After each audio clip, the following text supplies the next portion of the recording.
تپتے سورج کے نیچے گرد آلود تعمیراتی سائٹ پر ایک 12 سالہ بھارتی لڑکا اپنے مزدور والد کے ساتھ اینٹیں اٹھا رہا تھا۔ اس کے پھٹے پرانے کپڑوں پر مٹی کی تہجمی تھی، مگر آنکھوں میں خاموش عزم کی چمک تھی۔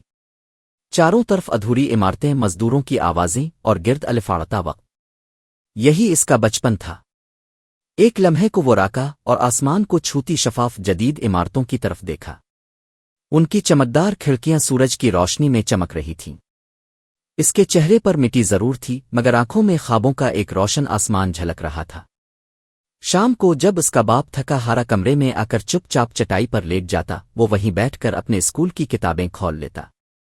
دیواروں پر دراڑیں تھیں، روشنی کم تھی، لیکن اندر ایک جوت جل رہی تھی، امید کی۔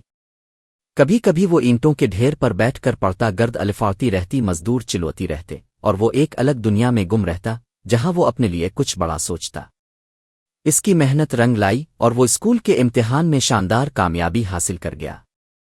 پرانے یونیفارم میں پٹی کاپیوں کے ساتھ، لیکن چہرے پر ایک چمک کے ساتھ وہ آگے بڑھتا گیا۔ ایک دن اسے اسکالرشپ کا خط ملا۔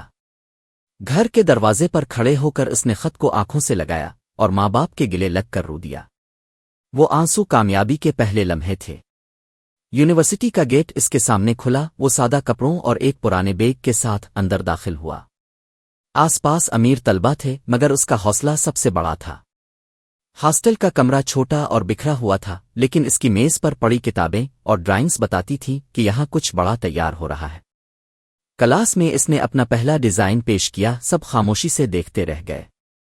اس کے خیال، تخلیق اور جذبے نے استادوں کو بھی حیران کر دیا۔ پھر ایک دن اس کا پہلا پروجیکٹ منظور ہو گیا۔ ایک سینئر آرکیٹیکٹ نے اس سے ہاتھ ملایا اور اس کے ہاتھ میں اپرووڈ مہر والا بلیو پرنٹ تھا۔ یہ کامیابی کا باقاعدہ آغاز تھا۔ اس نے اونچی عمارتوں کے ڈیزائن بنانے شروع کیے، اسٹوڈیو میں بیٹھ کر وہ بچپن میں دیکھی گئی عمارتوں جیسی اپنی تخلیقات بناتا رہا۔ اب وہ عمارتیں صرف خواب نہیں، حقیقت تھیں۔ کچھ وقت بعد وہ دوبارہ اسی پرانی سائٹ پر لوٹا۔ اب وہاں ترقی ہو چکی تھی، مگر اس کی نظروں میں اپنے ماضی کا عکس تھا، وہی چھوٹا بچہ گرد آلود کپڑوں میں جس نے یہاں خواب دیکھے تھے۔ پھر اس نے اپنے والدین کو ایک نیا گھر دیا، صاف ستھرا رنگا ہوا، ایک چھت جس کے نیچے عزت بھی تھی اور سکون بھی۔ اخبارات میں اس کی کہانی چھپی، from brick carrier to architect, اور لوگ اس کی سادگی، اس کی سوچ کو سلام کرنے لگے۔ ٹی وی انٹرویو میں اس نے اعلان کیا، میں غریبوں کے لیے مفت گھر بناؤں گا۔ کیمرے اس کی بات سن رہے تھے اور لاکھوں دلوں میں امید جاگ اٹھی۔ اس نے غریب بستیوں کا دورہ کیا، تنگ گلیوں سے گزرا، لوگوں کے دکھ دیکھے اور ان کے لیے خواب باننا شروع کر دیے۔